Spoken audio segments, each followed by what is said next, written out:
Hello, everyone. Welcome to Azim Premji University YouTube channel.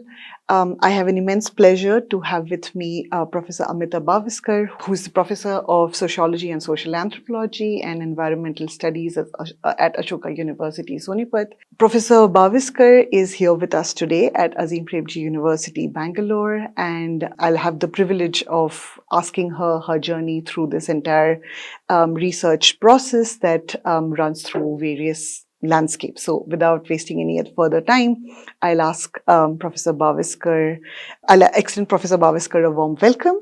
Thank you. And Professor Baviskar, thank you for being with us here today at Azim Premji University, Bangalore. Thank you for the long travel. Professor Baviskar, your work that started with your doctoral work on the Adivasi community, the story of displacement that you write about in your first work, and then from then to your work on consumer citizenship and your most latest work on air pollution in Delhi, which is the urban crisis, as we call it now. What has been the journey for you so far? How has the work been? What have the various motivations and inspirations that have inspired you? Well, first of all, thank you for inviting me. It's a great pleasure to be here. And I've just learned a lot from so many of the faculty at Azim Premji University. It's wonderful to finally visit and get a sense of the place as much as the people. When I was in school and college, I always had this keen interest in nature. As in, if there was a potted plant, I would go up to it and say, oh, how pretty. And I wanted to know the names of trees and birds and so on. And I was incredibly lucky because as a schoolgirl, I came into contact with a bunch of really talented and precocious young people. And together we founded a group called Kalpavriksha. Oh, okay. And Kalpavriksha in the early 1980s was responsible for things like, going out and lying down in front of bulldozers that were trying to uproot trees from the Delhi Ridge. We went into the Himalaya foothills to travel with Chipko activists to understand what that struggle was all about and so on. I was just incredibly lucky that I met people from whom I could learn so much, and in their company travel to other parts of the country and learn about environmental struggles at first hand. And the most important thing that I learned was that nature was not something which was just a thing to be enjoyed by a middle class kid. It was a mode of livelihood, it was a source of identity, and it often was crucial to whether people could live or whether they would die. Mm-hmm. And that appreciation led me to the work that you just referred to, my first book, In the Belly of the River, which was in the Narmada Valley with a group of Bhilala Adivasis who were fighting against a large dam that would displace them. And in the course of that, I came to know how they were a part of also a larger trade union that was fighting to get access to forests, which was so important for Adivasi livelihoods, and to which Adivasis had a longer right than the government. Mm-hmm. So that led me to think about these issues of land and forests and what a river means and to whom does a river belong. And these issues also led me to question the mode of development that we had adopted, which marginalized the poorest people in the country, the most vulnerable citizens, as well as devastated and destroyed large parts of the country which were precious for their biodiversity and for the people whom they supported. But following that work, various things happened and I ended up doing a job in Delhi. I was teaching at Delhi University. And I would travel in buses across the city. And my fieldwork in the Narmada Valley seemed very far away. And when I thought about environmental struggles, environmental crises, I noted that, I have to travel a whole day to get to my quote unquote field. Yeah. But where was nature in the city? As I traveled through the city, I saw pigeons. Is that nature?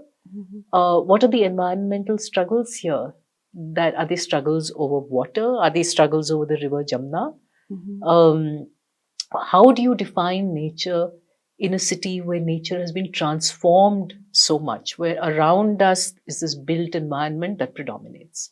And in the Narmada Valley, I had a group of people who I was immensely fortunate to learn from. They were participating in a social movement. In Delhi, wherever I looked, working class people, poorer people, migrants into the city, found it very hard to find a foothold, let alone the kinds of resources that would allow them to act together to demand the basics to which they're entitled, demand legal and decent housing, demand water, demand good schooling, health, etc. So the question of how do people come together and change the world and their lives for the better was a question I found very hard to ask in the city. Mhm. So these two quests, what is nature in the city? How does it get defined and understood? And how do people act and make a difference to their environment were primary in my mind. And what prompted them was not just my physical experience of living and working in the city, but the fact that Delhi was changing very rapidly. Mhm. I'm talking now about the 1990s, when with liberalization, there was a sudden boom in the real estate market, which meant that a lot of spaces which were earlier left vacant, government land, where poor people would come and settle, they would set up bastis. They weren't legal, but they were allowed to be. And people managed to, therefore, make a home in the city. These lands were being evicted. These homes were being evicted. These lands were being cleared. And interestingly, the reason given for these clearances and evictions of working class populations was a clean and green Delhi. So this issue of an environmental reason that we want to improve the city, but something that was done by removing the people who make a city work was to me mind-boggling. And of course, it was traumatic for the people who experienced it. So that's been my journey so far. This is a long answer to your question. No. Which is to say that, so I came to look at urban environments. I came to look at the question of collective action and why it doesn't happen. How is it that the identities that allow people to mobilize, like the Adivasi identity in the Narmada Valley, actually disenfranchises people in the city? Because when they come as poor migrants, people say, oh, you should go back to where you belong. You don't belong here. You don't speak the language. You're from outside. So how discourses of belonging can both be a source of power, but they can also just disenfranchise people. And then I began to look at individual consumption as a site where people who can't come together collectively often find some sense of meaning. So food choices. So that's the work on industrial foods and how they're meaningful for working class and low caste people in the city. Yeah, fascinating. And now that you bring up the question of like the clean and green Delhi, I remember that there was this entire drive in the late 2000s, and more specifically around 2010, the whole idea of like, Bhagidari campaign and so many other movements that sort of like, had this particular kind of charge of mobilizing and talking about a larger public discourse on like, environment and nature in a city and how to make the city more livable. And within that, and on almost simultaneously, which is what your new work alludes to, is this whole story of Delhi's air pollution that today, of course, runs through multiple media cycles. Every winter, the whole national news coverage focuses on how hazardous the air is. And the question that, I would have is that how has this research helped you look at what meanings have people found in living and surviving in a city through this particular crisis, which has still not been considered as a public health emergency? And how has this work spanned out for you so far? How has it come about?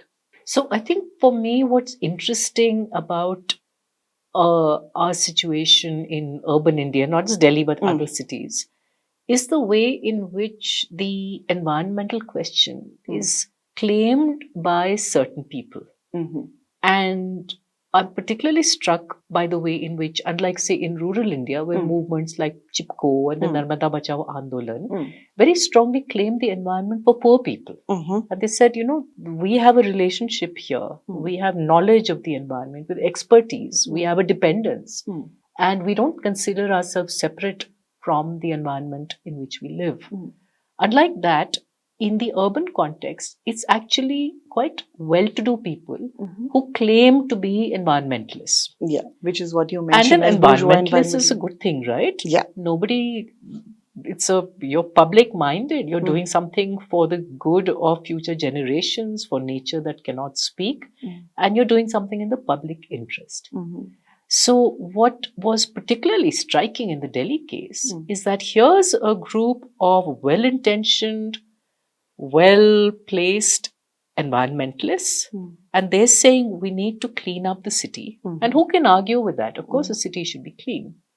But their actions specifically target poor people. And this is the perverse bit, they don't actually target what the real causes of the problem are. So if you look, for instance, before we come to air pollution, I want to talk about river pollution.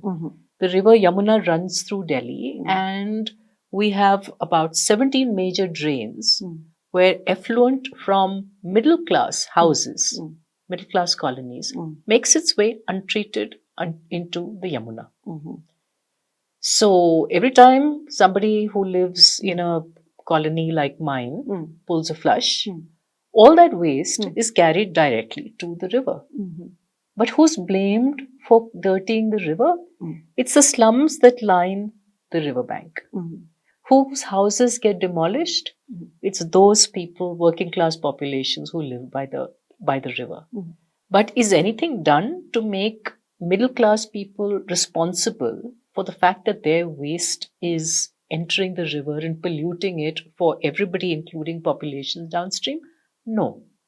It's basically a flush and forget culture that the middle class has managed to inhabit very comfortably to distance itself from its own culpability, its own responsibility for creating a problem in the first place. And so with air pollution too, we find that the first initiatives was to say, let's shut down all the factories. Never mind whether actually they're polluting or not, but a whole host of factories were shut. A lot of people lost their jobs. And then you realize that actually the bulk of air pollution is caused by private motor vehicles. It's not industrial air pollution in Delhi as much. It matters, but it doesn't matter as much. Then again, you have a campaign to deal with air pollution, but what you target are not private vehicles, not cars and motorbikes and scooters. You target public transport. So whether it's auto rickshaws and taxis that were meant that had to convert to CNG in a very short space of time, when CNG supplies were not available, and people really took a beating. People who were taxi owners, auto rickshaw drivers. The bus service was changed to CNG, and the number of buses consequently fell to almost half. So one can see that these are all attempts made in the name of the public interest to try and clean the air. But the big elephant in the room is private transport. And nobody wants to touch it, let alone try to, get rid of it. Because it is, private transport is something which a very powerful section of the city depends on, because it's also something that a lot of people who are aspiring, middle class people, they want to have their own private transport. So it's politically very hard to try and regulate this. But at the same time, it's not just a problem of political constituencies at the city level. It's also that as our country has industrialized and grown, the automobile industry is very powerful.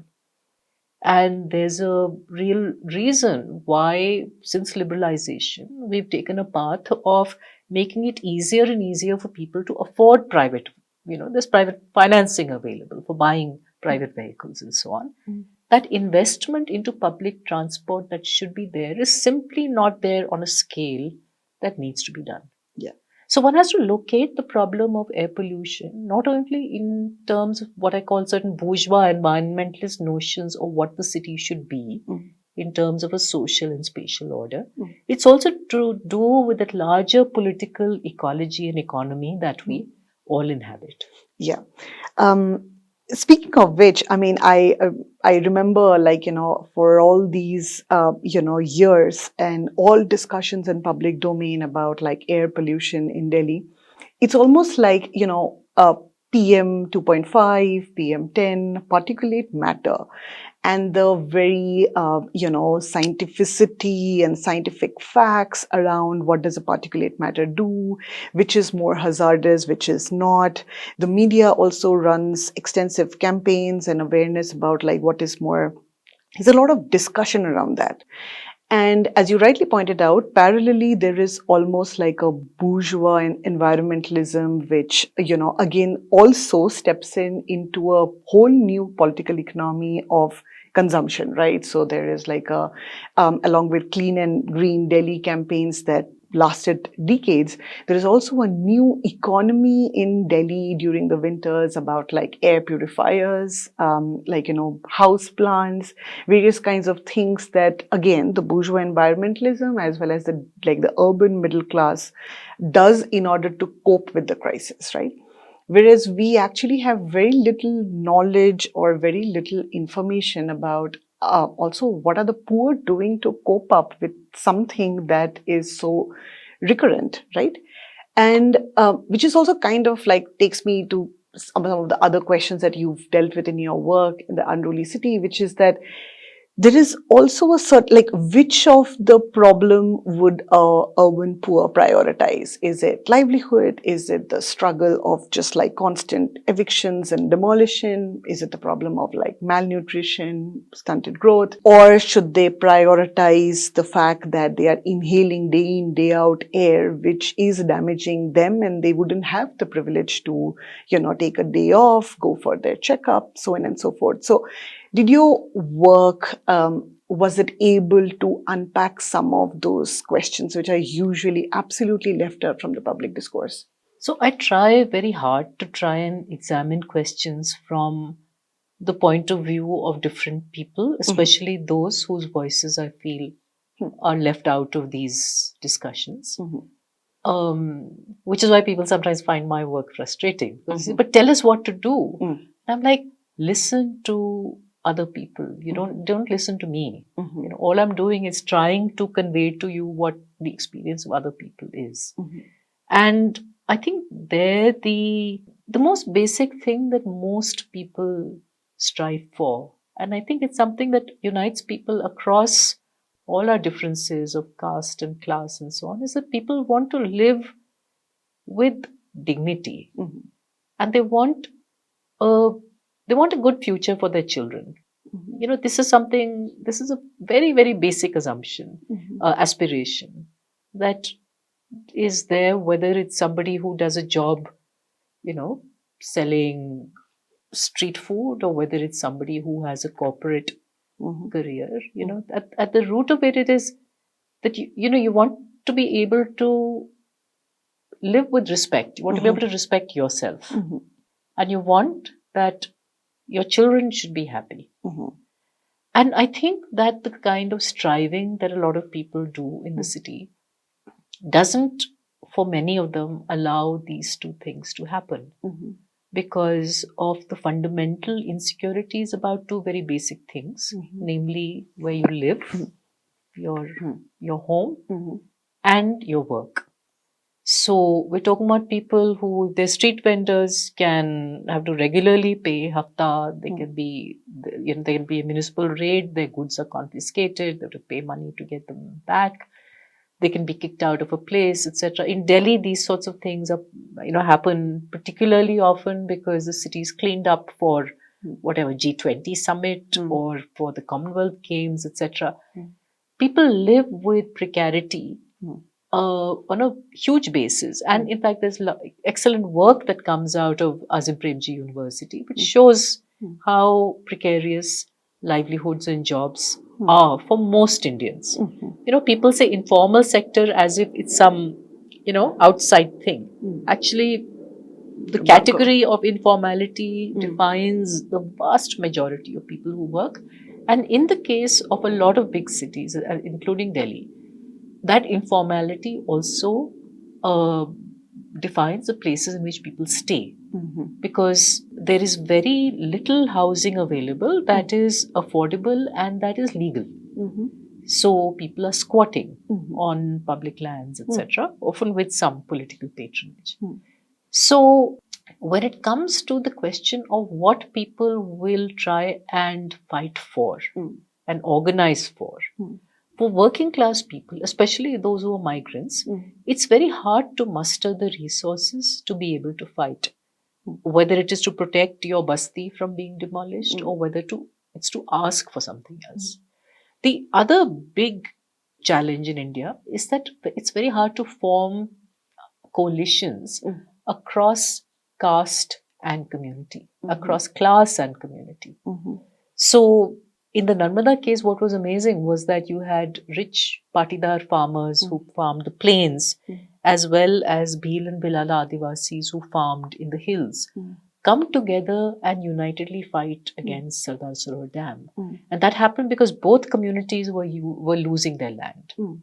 In places like Delhi, what happens is that whenever there is a problem involving what you would think is a common issue, take the issue of the quality of municipal water supply. It's dirty. Take the issue of air pollution, affects everybody, right?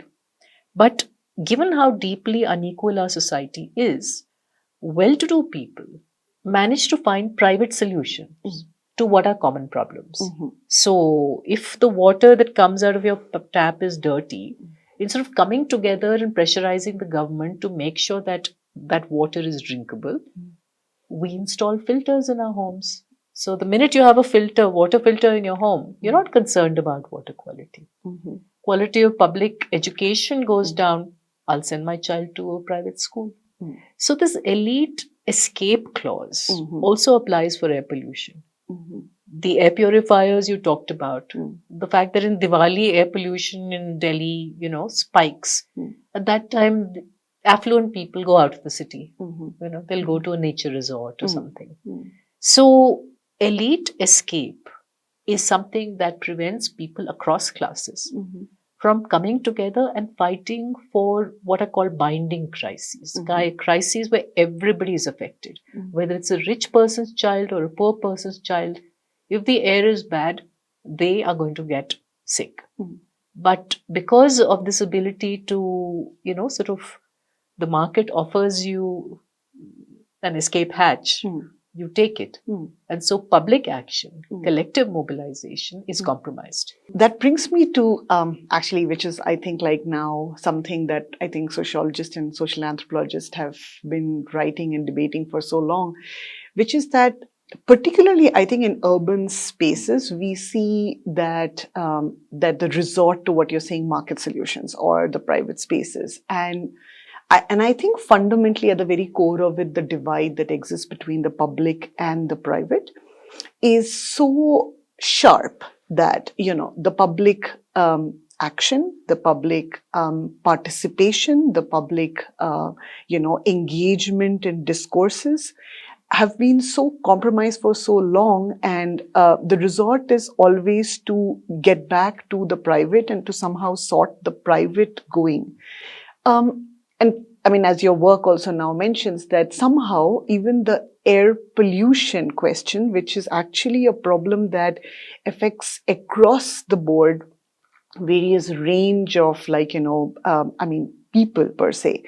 But at the same time, the solutions that are either offered or being used as coping mechanisms by people are deeply reeking of bourgeois environmentalism in some sense, but also just the typical private public binary with which people work through, and communities in India have sort of existed. Do you somewhere feel that our caste as a huge structure of stratification that shapes the way communities live their life. And although in urban spaces, it's like, commonsensically, like, mentioned for very long that, oh, caste has disappeared, or you don't see it everywhere, or it's not really being practiced the way it's practiced in the rural. Do you somewhere see that the remnants of those arguments have finally come back to bite us back, and we see that repeatedly, particularly in discourses around air pollution, which affects everybody, but the responses to them are very geared and reeking with either bourgeois environmentalism, judicial, like, resorts, which are arguments which are very, very, like, anti-poor, anti-working class, and just ignore the question of, like, caste in Indian cities. What are your thoughts on that? The city was meant to be an emancipatory space. Mm-hmm. And if you look at not just, contemporary Dalit activists and writers, but you think also of Bhakti poets who spoke about a more equal society. The city was Sundar Nagari, a place of beauty, a place where you weren't constantly identified and stigmatized by your caste, but where there could be freedom. I think our cities have basically failed to really live up to that expectation because caste is so deeply ingrained in our society. But rather than talk about specific communities and their experience of the city, I think that caste thinking manifests itself in the way in which the idea of purity and pollution is deeply etched into upper caste minds. Not just in terms of how they relate to people, but how they relate to the issue of waste. So anybody in the city who deals with solid waste or with sewage is treated as, and I'm going to use the word, untouchable still. And the work is stigmatized. The waste itself is treated as stigmatized, even though it's the upper caste, upper class people who generate the bulk of it. And therefore that notion that, it should be out of mind, out of sight. And I should not have to deal with it. And privilege, therefore, consists of distancing and detaching oneself from these toxic ecological processes that one is part of. I think that's how caste represents itself in the city. It also represents itself in the hostility towards, and here caste and class are intertwined, towards the concerns of poorer people. So, for instance, right now, this is December and it's very cold in Delhi. And a lot of people who work outdoors early in the morning, late at night, people who are homeless, they'll start little fires out of scrap paper, out of things, and just to warm their hands.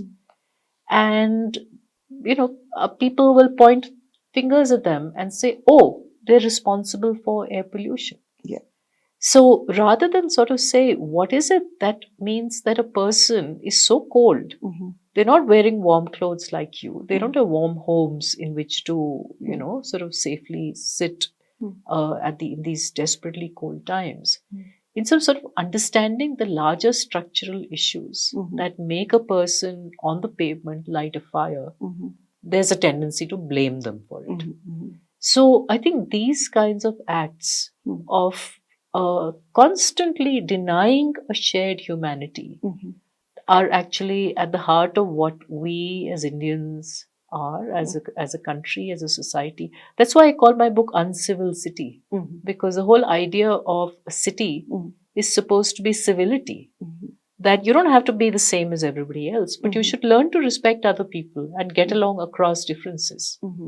That willingness to be tolerant is, I think, the signature of a city. Otherwise, we should just stay in our villages and, know everybody and live in our limited lives. A city offers the possibility to be different, the adventure of encountering people who are different. But yet, because of the sharp and deep presence of caste in upper caste thinking, I think we're actually unable to realize the emancipatory potential of cities, not just for Dalits, but for everybody, whether it is women, whether it's, people of different sexualities, and whether it is men and upper castes as well.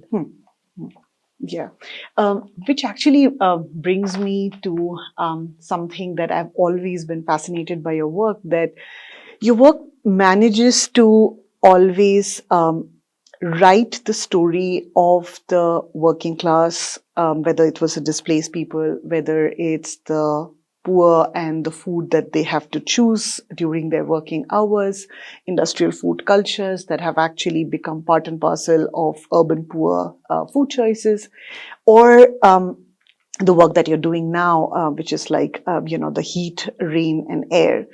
And in your latest work, like you indicate the way in which ultimately the air pollution as a problem is, the way I understood it is understood at or needs to be understood at two levels. One, how the particulate matter is generated, where is it generated from, and there the discourse is always about finding somebody to blame, right?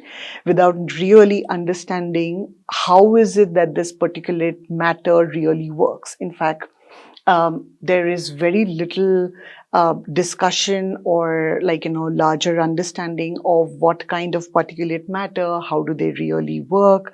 And very often these debates and discussions are also dominated usually by either meteorologists, or they're dominated by biochemists.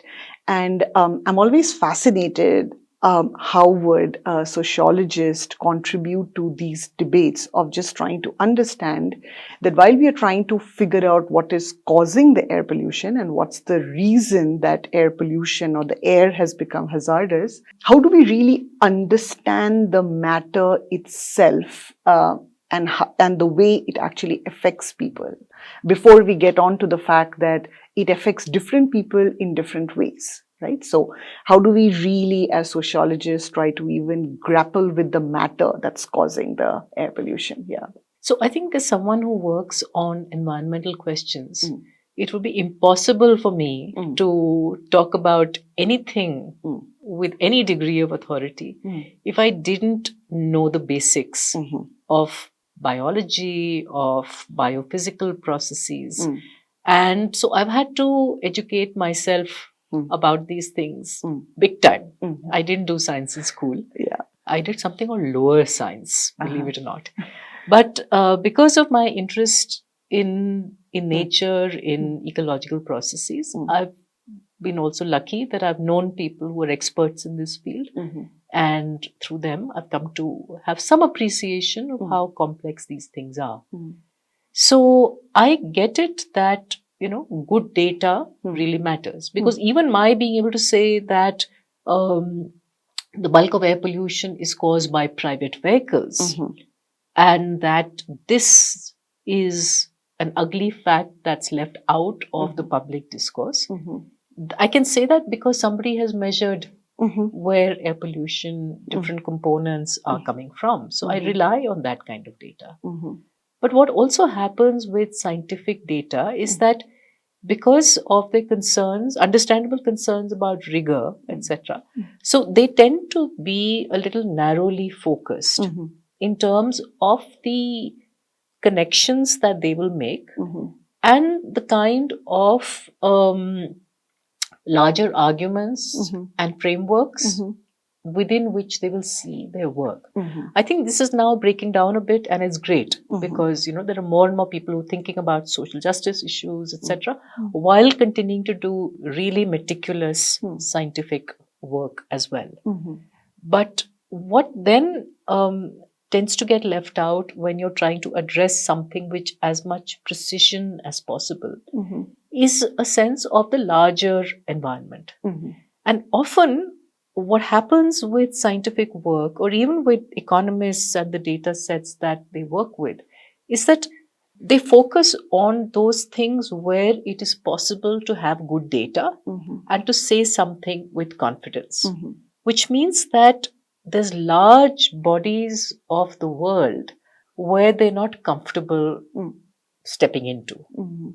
And what I see as the job of sociology and anthropology is to bring all of those aspects of life in, the parts of life that can't be measured, Mhm. the parts of life that perhaps can't even be spoken about, they can Mhm. only be felt. Mhm.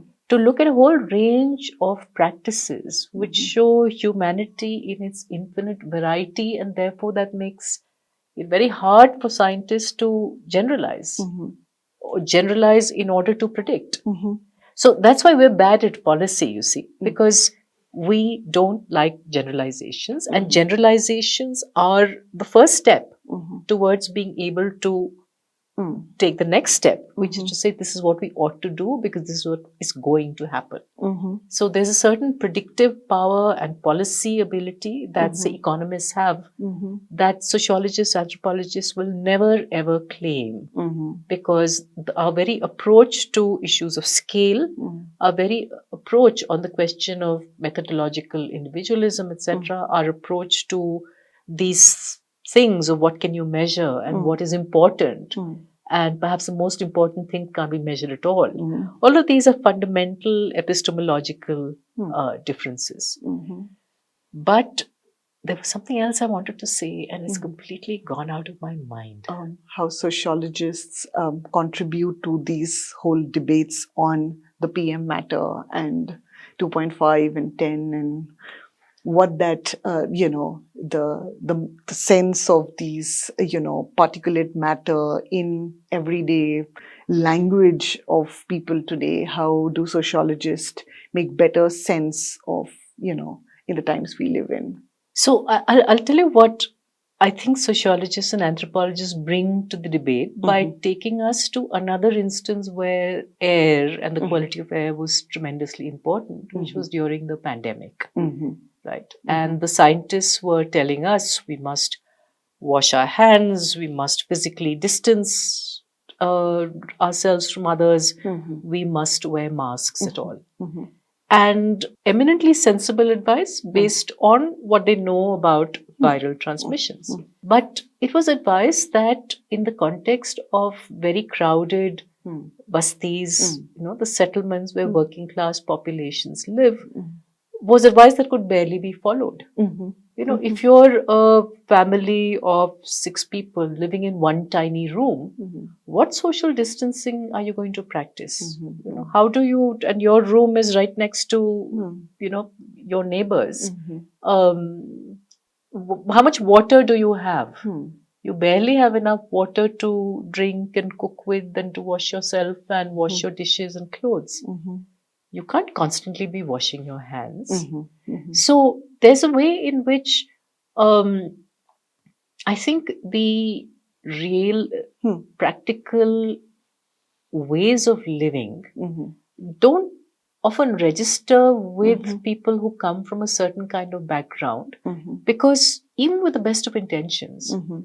they don't really have a window into how people actually live, because we live such segregated lives. Mhm. Mhm. Most people who are well to do have some contact with working class people every single day, whether it is their domestic worker, whether it's somebody who cleans their car, whether it's the person they buy vegetables from, you name it. Mhm. But many don't have a clue about what people are actually living life. Mhm. You meet a security guard at the gate of your colony, they salute you, you say hello to them. Mhm.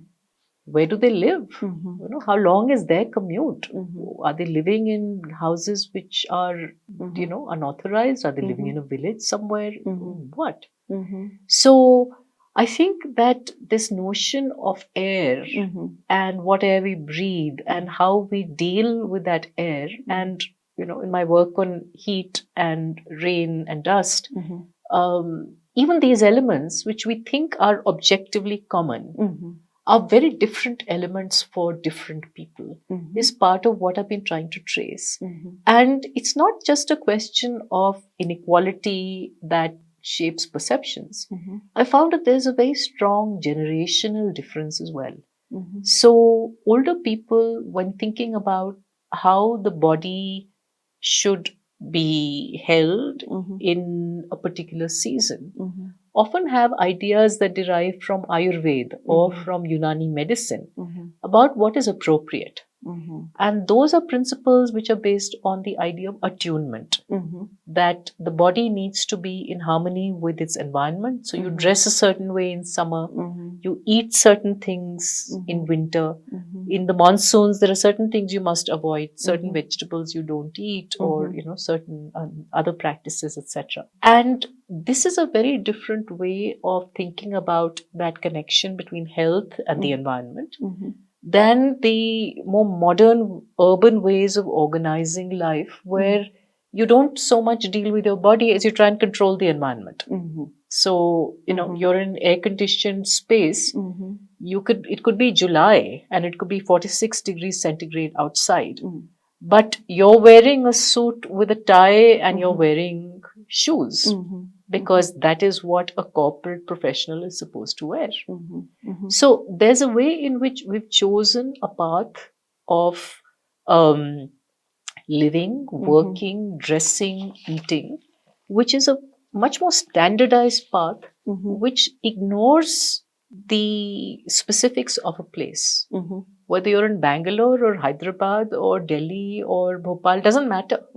Because everywhere in the corporate office, you're supposed to be exactly the same. The environment is totally controlled and sanitized. So I think that the older people have experienced very different philosophies of how to live with different climates. And that shapes their discomfort often. A lot of older people in my interviews in Heat say they don't like being in air-conditioned spaces. It makes them sick. And that idea that, it's in the hot season, you're in an air-conditioned space and you go out and it's so hot. It's like inhabiting two seasons in the same day. And they know that there's something very unnatural about it. So I find that there are diverse responses based on occupation, based on age, based on, of course, class. And all of these make the social experience of heat and dust and rain quite different. And so just as scientists have helped us understand a much more complex relationship between elements in the natural world, what I hope to do is put together the complexities of nature with the complexities of the human and show the interdependence, but also the strange paradoxes that we inhabit. Yeah, speaking of paradoxes, always is also the question of how we think about urban environment and urban nature, particularly when it comes to, and that takes me back to the previous question, the question of like public action, right? Or just governmental action. So one of the things that your work also points out is the question that in the urban in India is always in polycrisis, right? So there is always constant crisis. There is either excessive rain and that affects the poor. There are and then therefore there will be like a range of, eviction drives. Your work also points out to the fact that, for example, in the whole Delhi air pollution question, there is always like this whole media cycle of like blaming the farmers from the neighboring states for stubble burning, and then which is completely devoid of understanding for the urban citizens, and more importantly, even the educated middle class, that there has been transformation and changes in the agrarian cropping cycle, so on and so forth. That segregated living, in some sense, also makes the polycrisis, not the multitude of crises that urban India faces, very unique. And I think Delhi is also very uniquely situated, in many ways, a city-state that experiences that. So how has your work also been able to, in many ways, unpack some of those layers of that air pollution, urban crisis, which usually, just like as your work points out, like is in a media cycle of reportage of like, stubble burning and like, sometimes some discussion on like private vehicle or lack of public transportation, or extensive debates about like the odd even, which are very, people usually are very against, or they don't appreciate it much.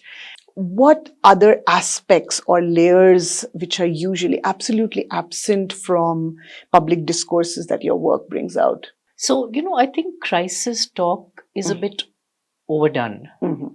because part of it is the media, right? They must always point to some new catastrophe. Mhm. And if you go looking for them, there are crises everywhere. Mhm. If I'm just driving through Bangalore, I say, my God, traffic here, Yeah. it's in crisis. Mm. Crises are normal Mhm. for the global south. Mhm. If it's not one thing, it'll be the other. If it's not extreme heat, it'll be floods, like you said, or it'll be water scarcity. We have created these crises. Mhm. And what I try and do in my work is to step back Mhm. from the sense of the crisis driving the discussion, Mhm. a sort of hand wringing and, oh my God, we must do something, Mhm. to say, what is causing this crisis in the first place? Mhm. And there, what you see are not straightforward connections, but actually, like you said, layers, but I would say radiating scales of issues which one needs to think about and tackle. So, to devise a better traffic system in a city might result in less congestion, might help with air pollution, and these are all good things to do. But at some level, these are going to be, stopgap, band-aid measures, unless you really rethink the question of transport itself, public versus private. Unless you rethink the design of cities and why people are traveling so much, and can you make things easier so that people live closer to where they work, where there are schools and other amenities closer to where they are. There's a whole way in also thinking about the question of lifestyles and aspirations. And therefore, these larger questions can't be tackled at the level of a city alone. They have to be tackled at the level of national development policies, as well as larger global forces of commodity fetishism and capitalism and a whole economy that promotes consumerism and this whole thing of use and throw, because that's how capitalist firms make their money. So I think crisis talk can be strategic because sometimes you invoke the idea of crisis to put certain points across and hope they will be accepted. A crisis is an opportunity to push ahead with a certain argument or a certain analytical frame or with a certain set of demands. But one should be able to also step back from crisis talk and say, what is this crisis talk actually legitimizing? Who is standing up and saying, we must do this? And therefore, the crisis talk fits in very well with bourgeois environmentalism because they stand up with all the authority of their class privilege and they say, this is what we think should be done. And the courts and the media listen to them. So, crisis talk can be empowering for some. It can be disempowering for others, especially when it stops people from taking a deep breath and saying, how did we get here in the first place? And why is it that each time this crisis comes, we try and address it and we think we've solved it, but it comes again? Yeah. And there's a lot of interesting work in anthropology by Jim Ferguson and others, which shows that even if a particular strategy is shown to be completely a failure, it still pops up Yes. in a new guise. Yeah. So he talks about development projects and Yeah. they fail, but at the end of a project that's failed, people don't say, let's stop doing this. Yeah. They say, no, let's come up with, Yes. a better model. Absolutely. Yeah. That in fact lends me to the question that even in India's, like particularly in the last 30, 40 odd years, the literature that has generated knowledge production that has happened in anthropology, in social sciences at large, indicate to all the, like, questions that we've just brought about, the inequality, the whole idea of like how capitalism, bourgeois environmentalism that would drive like deindustrialization drive, then also complain about informal economies, would also complain about migrant workers, all like, a range of questions and range of ideas that have been analyzed, addressed, written about, somehow never make it to the policy making table, right? And then we also see this very interesting phenomena with both, I think, urban planners, town planners, and just the way we think about urban design in India, that there's this constant aspiration to find a tabula rasa moment, which a lot of scholars like Lauren Kennedy and Hall have mentioned, that, let's find a place where we can like start afresh, like we start afresh the planning, urban planning and development, and then there will be no problem. And all the other problem that is being caused, like, water sanitation, whether it's a question of like, informal settlement, all of that is because of poor planning. And therefore, SEZs, gated society enclaves, housing development projects, all of which, and urban design at large, is imagined from a very particular vantage point. Where do you see what do you think is the genesis of this constant aspiration to find a blank slate in the urban from where we can fresh start urban planning, which never happens, right? Because it's difficult. You won't find every place, every space has meanings, it has memories. So yet urban planning would be completely devoid of all other research, sociological, social anthropological, just historical works that counters that. Where do you see this genesis emerging from? Science fiction. That's where this comes from. The idea that you can go to another planet that's uninhabited. But in the Indian context, I think this fantasy of a green field, a place with no history, was first, it first took shape with the building of Chandigarh, which after independence was supposed to be the modern city. And the Prime Minister Jawaharlal Nehru invited Le Corbusier to design it. And Corbusier himself had a very strong idea that if you designed buildings and a city in a particular way, people will mold themselves. People will be shaped by the physical structure, and they will sort of behave themselves, basically, as modern citizens.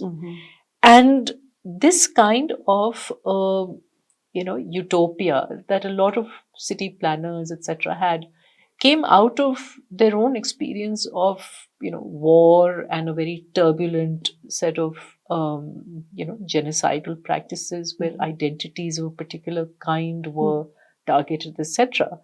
So one can understand where this fantasy of starting afresh comes from. But the problem is that, as you said, no place is devoid of history. There's no place which is created afresh. Chandigarh's building meant displacing people, but also the design of Chandigarh by Le Corbusier completely left out the fact that a city, in order to work, has to have workers in it. And he had, in fact, not made adequate provision for service providers. So, along with the planned city, grew to be the unplanned city, which housed the domestic workers, the presswalas, the dhobis, the the vegetable vendors, etc. Madhu Sareen has written about Yeah. it. And so in my book, Uncivil City, I talk about this, that all Indian cities that are planned always give rise to the unintended city, which is like an evil twin. And one can't exist without the other.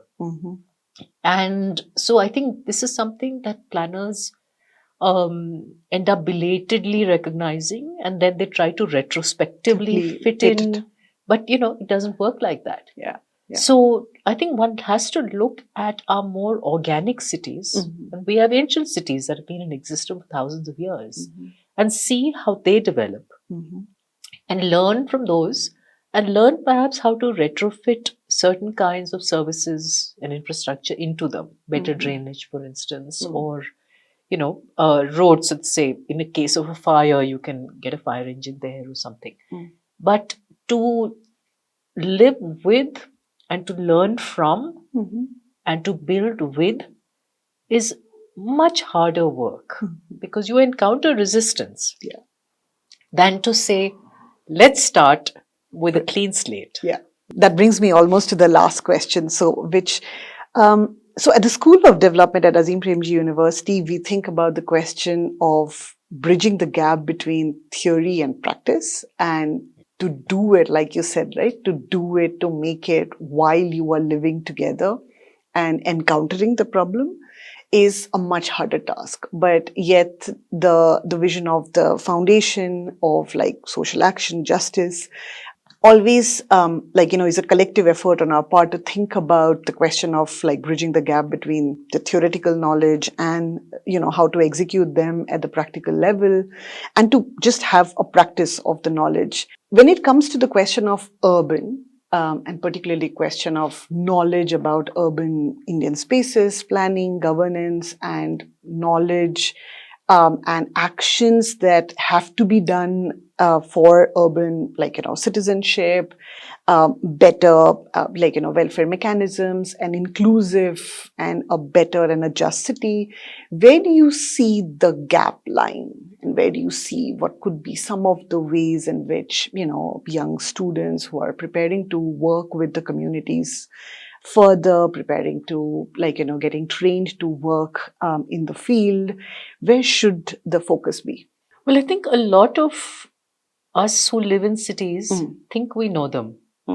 But what we know is specific to our personal biography, to our personal class, our community, and so on. A large part of the city remains invisible to us. And I think the first thing that I would say to people is explore your city, walk, listen, talk to different people, get a sense of what their lives are like, and engage with this not just in terms of problems, but also with a degree of pleasure.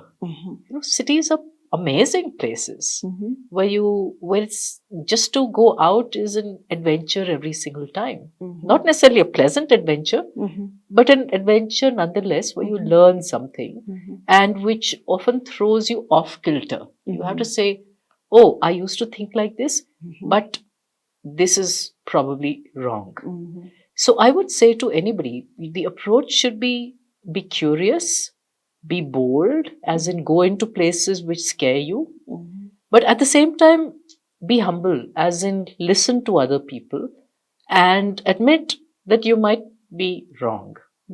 I think if one can continue to do that and to make that a lifelong habit, that is something that stands one in good stead. And never ever give up being curious, and never ever give up just criticizing and questioning things. With that, thank you so much for those last words, and thank you so much for sharing and having this amazing discussion on the past and the futures and the present of urban India, and specifically Delhi. I thoroughly thank you for sharing this time with us. Thank you. Thank you, Professor Baviskar. Thank you so much. It's been a pleasure.